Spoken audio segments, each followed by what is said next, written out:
American and presented it and talked about it to his colleagues, and they basically came up with what we call the internet.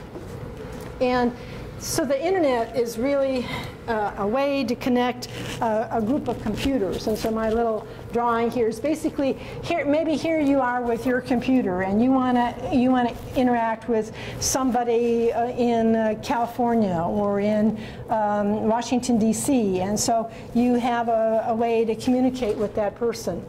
And maybe, or you maybe want to Skype. How many of you Skype?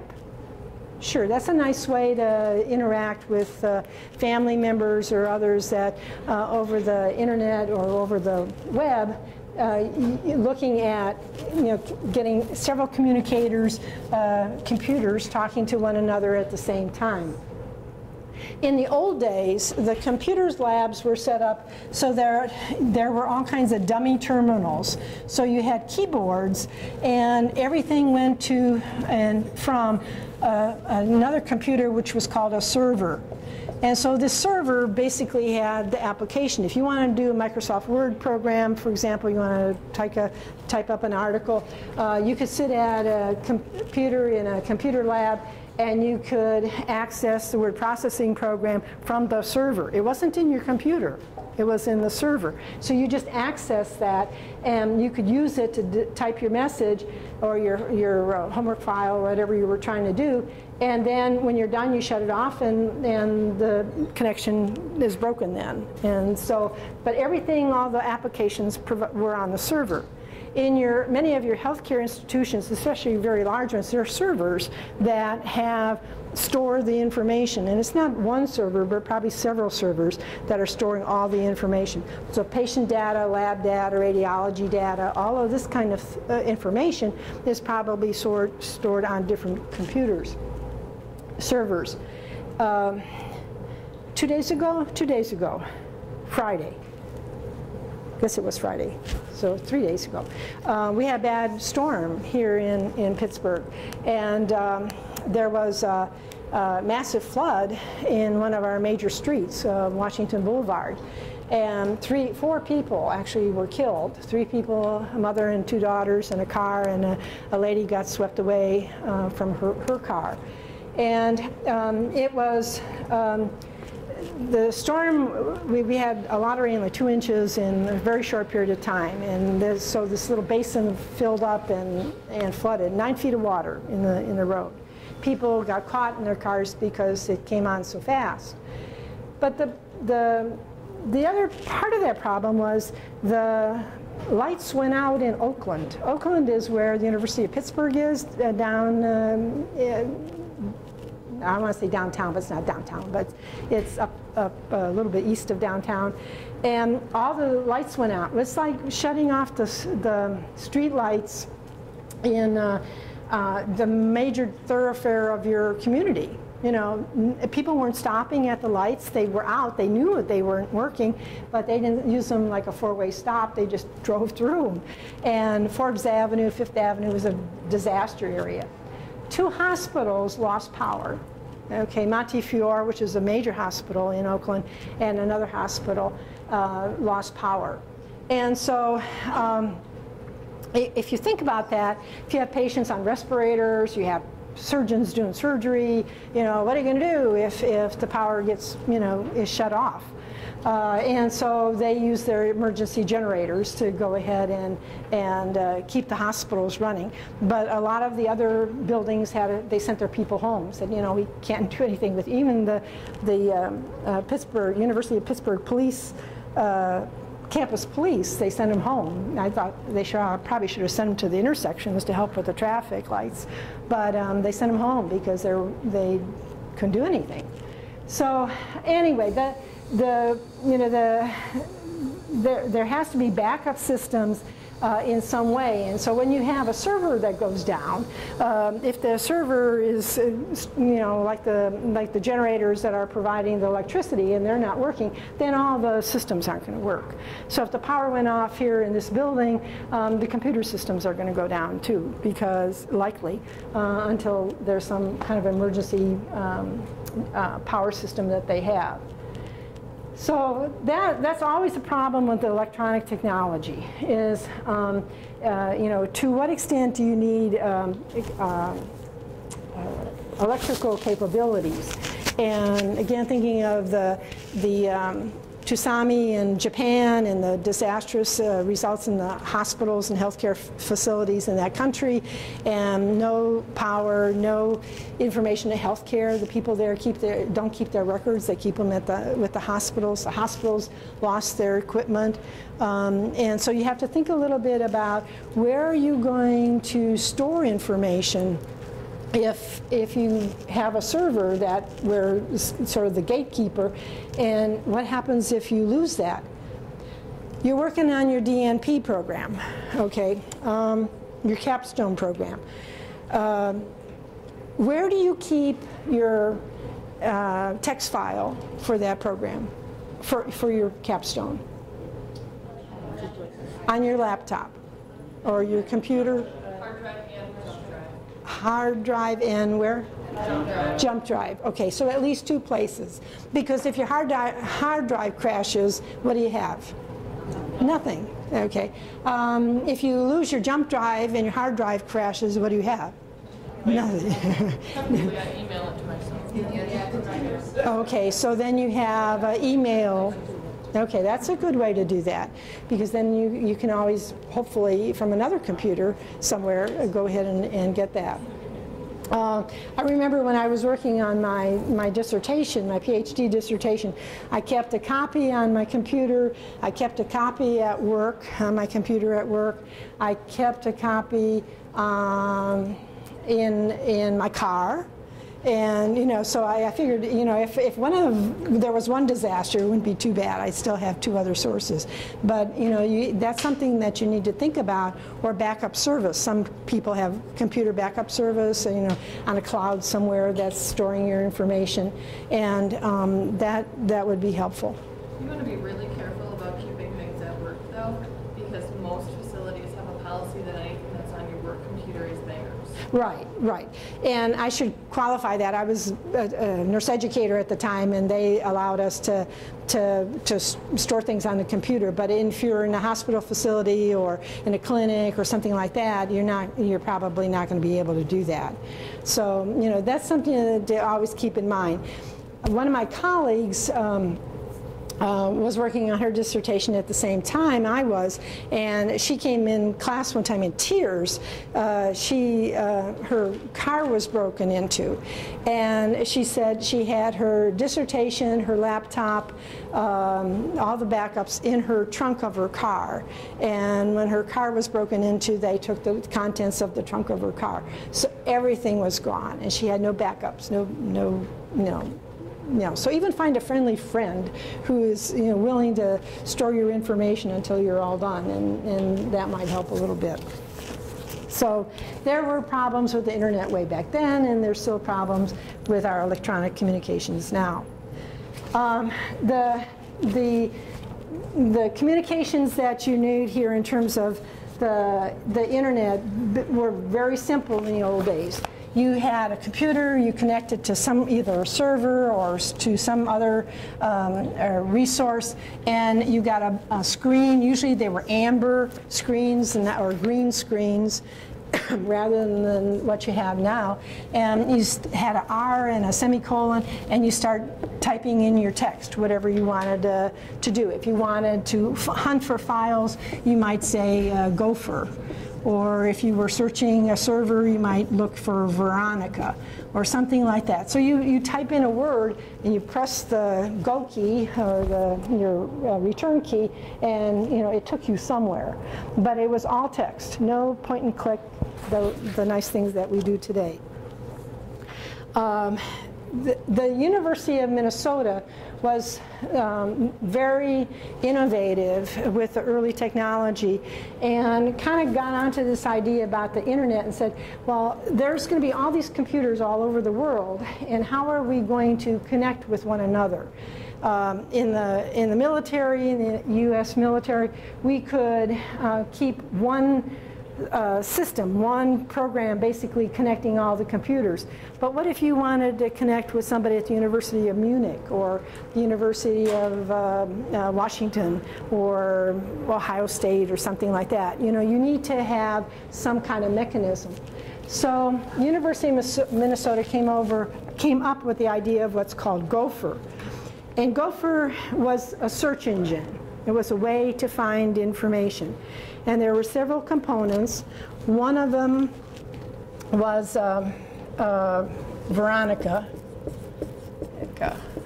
That was a more local search engine. So if you wanted to search for informatics, anything about informatics, you could access Veronica and then type in informatics and it would find some sites for you. There was a program called Jughead. Okay, sounds like the comics. Okay, if you read the Archie comics at all, they basically, Gopher was the mascot of the University of Minnesota, but the rest of the stuff came from the comics. And so Jughead basically is a specific search engine that way, a specific search engine. So if there's a server here, and there's another server here, and there's another server here, Jughead would be the search engine for this server. So what kind of programs do we have on there? Microsoft Word, PowerPoint, maybe some Lotus 123, maybe whatever, you know, whatever programs are there. So Jughead only would search that server and look to see if there were any programs there. So if I could connect, using Veronica, I could connect to Case Western Reserve University, okay? And then when I got to Case Western Reserve University, I could use Jughead to search the specific server at Case Western, because it has to know which one to search, and then hopefully find some information that I was looking for. The other comic character that got involved here was Archie. Okay, and of course he was the head guru of the comic strip. And what Archie did basically was a program to use to transfer files from one place to another.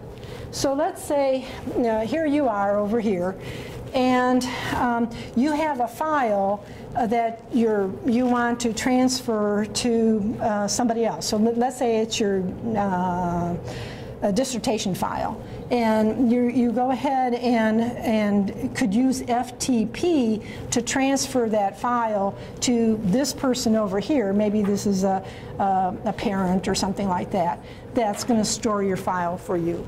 Okay, think back 20 years ago. Okay, not today, 20 years ago. So file transfer protocol was a way to transfer files from one place to another. We still use FTP. We don't call it Archie anymore, but we call it File Transfer Protocol. And when your computer asks you, do you want to check for downloads? Okay, and you say yes. What do you usually, when Microsoft or whoever is going to download you a file, and then what's it going to ask you? What's your computer going to ask you before it loads those files? Your password? Usually you want to know your password for your computer, and you give the right password, and it will install those files on your program. Well, how did they know? How did Microsoft know that you needed to upgrade in your file? Aha! They keep track of you. Okay. So basically, they know who has their applications, and they know when they sent them last. The computer's storing all that information somewhere. And then when it finds, it says, oops, this on August 22nd, you're due for an upgrade of your Microsoft Office file or application. And so then it will send it to you, or try to send it to you, and then ask about downloading it. So usually it's right there at the gateway for your computer. And all you need to do is give it a password, and it'll go ahead and install it. In the old days, we didn't do it that way. You had to FTP those files, and you had to do it as the user and not coming from the company usually. So that's one of the big changes.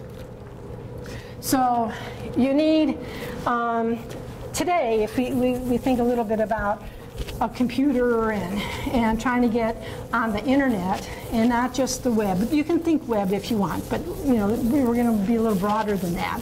And so what do you need to interact with the rest of the world? You need a computer. Okay, what else do you need? Some kind of telecommunications method, excuse me, modem. Okay, or if you don't have a modem, what else could you use? Okay. Well, usually the network card, and sometimes people had network cards, and then had to have a modem too. But sometimes it's all built into one now. You could use a wireless, right? Wi-Fi. You could use a broadband. Broadband. Okay. Cable. You can use your cell phone now too. Okay, which is would be basically wireless. Okay, and so but in the beginning, all we had were the modems. Okay, most of the computers did not have network cards, but then when they put the network cards in, some people still had to use modems. So again, that kind of varies a little bit with time. So you have to have a way to connect. You need some system to get to another computer over there. And then you need some kind of software, okay, that sometimes came with your computer, sometimes you had to go out and buy it, or sometimes you found an internet service provider who could go ahead and give you that software that you needed so that you could interact with the internet. Okay. If we just stick with the computer for a minute here, what runs your computer so that every time you press the space bar, you get a space? Or every time you type a period, you see a period on the screen? Or every time you say print, your file will print? Yeah, you need some kind of operating system. And every operating system is unique to the computer that you're using. So that the Macs use an operating system that will only work for the Macs. The PC users, and usually in computer terminology, either you had a PC or you had a Mac. That was sort of whatever, because Dell's and IBM and all the other computers kind of got into this category. And they had different operating systems. Okay, so, and each one of the different companies had their own operating system.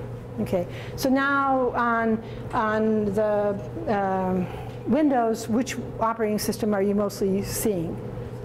Windows 7? Okay, so and that keeps changing, right? Every once in a while they say, oh, I got a new operating system. Are you going to be on the rush and be the first one in your neighborhood to get that operating system? No, wait, because, and even the computer gurus will tell you to wait because there's bugs in it, okay? And until they fix the bugs, you want to wait. So if there's a beta version, which is usually a preliminary version of the system, don't even know that, you know, unless you don't mind having your computer go haywire for a while. So but the operating systems are tested, and then they try to work out the bugs, and usually version 2 is going to be the one you want to get. Okay, so you wait a couple months, and usually the bugs are going to be worked out. On the Mac, Snow Leopard is the operating system we have now, but Lion's coming along, so they're into the cats right now at Apple.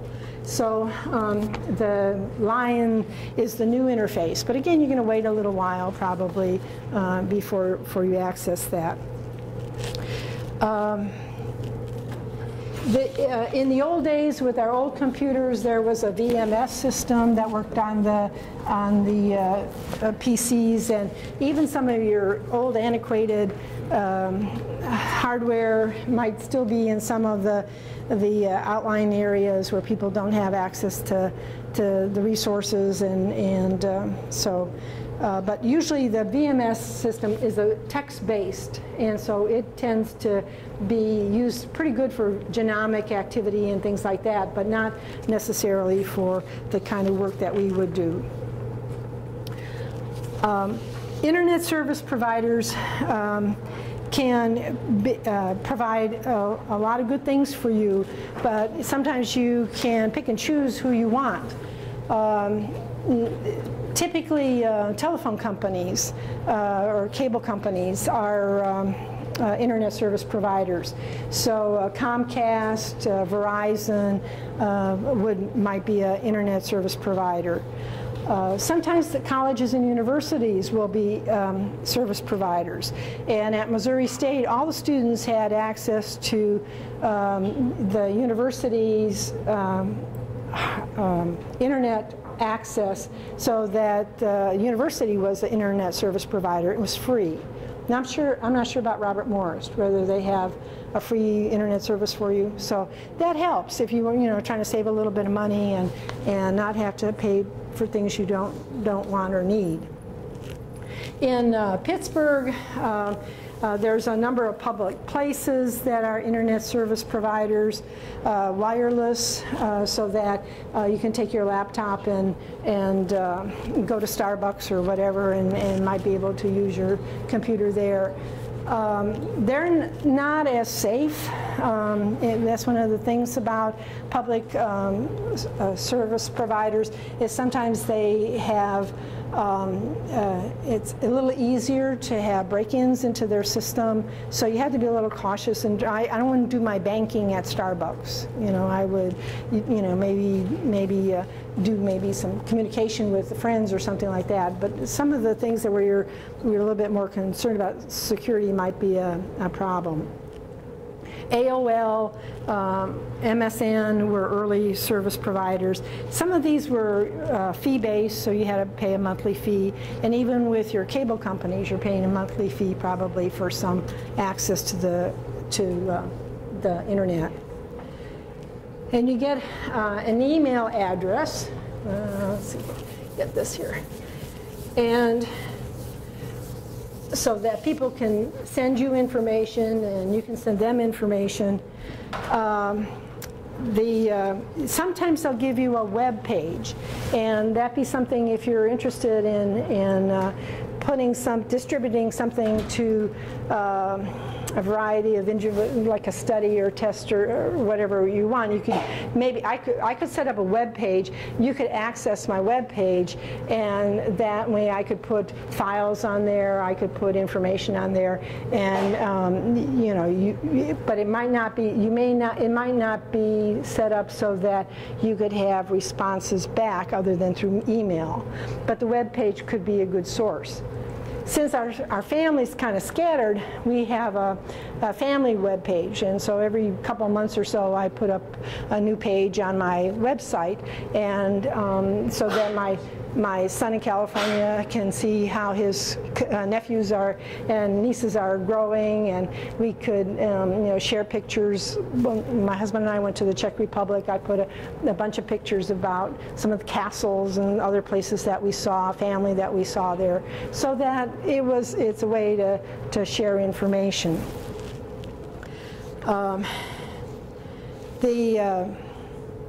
There are things that you have there. Of course, you have a mailbox. Robert Morris just did a switcheroo, right, with their email system.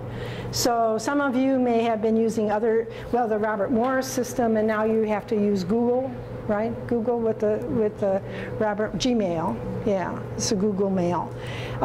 For some of us, that was the easy transfer, because in our family, we've been using Google for a long time, Gmail. But I was over on campus last week, and there were a lot of frustrated faculty around talking about losing all their contacts, or some of the mail didn't get transferred over from the old system to the new system, and so it's been a little bit of a hassle.